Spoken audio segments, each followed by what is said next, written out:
ওর মালয়েশিয়ায় পাঠাইলাম। জি। পাঠানোর পরে কাজ করতে করতে পুলিশ ধরে নিয়ে গেল। নেওয়ার পরে ক্যাম্পে নেওয়ার থেকে ওই ঘা বেরিয়েছে গায়ে, সেখান থেকে জেলখানায় 4 মাস ছিল।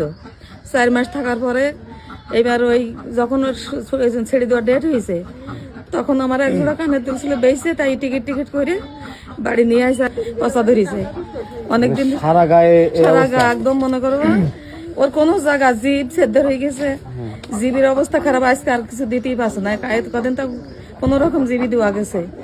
পাটতলা হাত, এই নাকটা বাকি ছিল, নাকি কপালটা একটু বাকি, এনে কান পয়সা পড়ে গেছে এখান থেকে। ওনার মনে করেন যে অবস্থা এতই খারাপ যে ঢাকা পর্যন্ত যাবে, যে চিকিৎসা ডাক্তার দেখাবে সেই কোনো টাকা পয়সা নেই।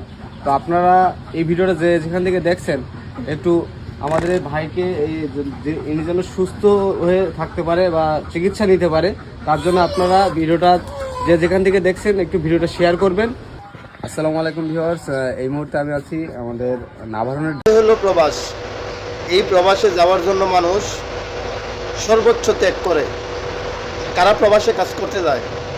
যারা দেশের ভিতরে কাজ করতে পারে না, দেশের ভিতরে চুরি বাটফারি করতে পারে না, ওই ভালো মানুষগুলাই কিন্তু বিদেশে যায় কাজ করতে। তো যাওয়ার আগে অনেক ত্যাগ স্বীকার করে। যেমন কিছু মানুষ আছে বাড়ি বেচে, ঘর বেচে, গাড়ি বেচে, স্বর্ণ অলঙ্কার বেচে, তারপরে কিস্তিতে টেয়াও দেয়, লাভে টেয়া আনে, তারপরে একটু ভালো থাকার স্বপ্ন নিয়ে প্রবাসে যায়। যাওয়ার পরে নানা প্রতারণার শিকার হইয়া মানুষগুলা বাধ্য হয় অবৈধ হইতে। আর এই অবৈধ হওয়া মানে কি? যে একবার অবৈধ হয়েছে বিদেশে যায়া এ বুঝে কত দিনে বছর যায়। এই মালয়েশিয়া হয়েছে পৃথিবীর ভিতরে সবচেয়ে ভয়ঙ্কর। তাদের জেলখানার নির্মম অত্যাচার সারা পৃথিবীর মানুষ দেখার পরেও চুপ, কথা বলে না।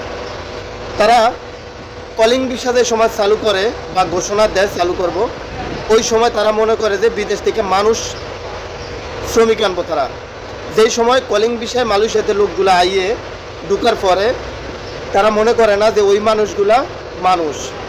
কলিংয়ে মালয়েশিয়া ঢুকার পরে তারা মনে করে গাধা, তারা মনে করে গরু, তারা মনে করে মহিষ। যা করতে মনে চায় তাই করে, যেভাবে রাখতে মনে চায় ওইভাবেই রাখে। এটাই হচ্ছে মালয়েশিয়া। এই মালয়েশিয়া আউনের জন্য কত মানুষ লাফালাফি করতে আছে, কলিং কবে খুলবো, কলিং কবে খুলবো। আর অনেক মানুষ তো আছে টুরিস্ট ভিসা নিয়ে মালয়েশিয়া আয়া পড়ে, একটু ডর ভয় চিন্তা ভাবনা কিচ্ছু নাই থাকো। এই মালয়েশিয়ার জেলখানার থেকে বাংলাদেশে যাওয়ার পরে কত মানুষ যে মারা গেছে, তাই আসলে ভাষা প্রকাশ করার মতো না। কত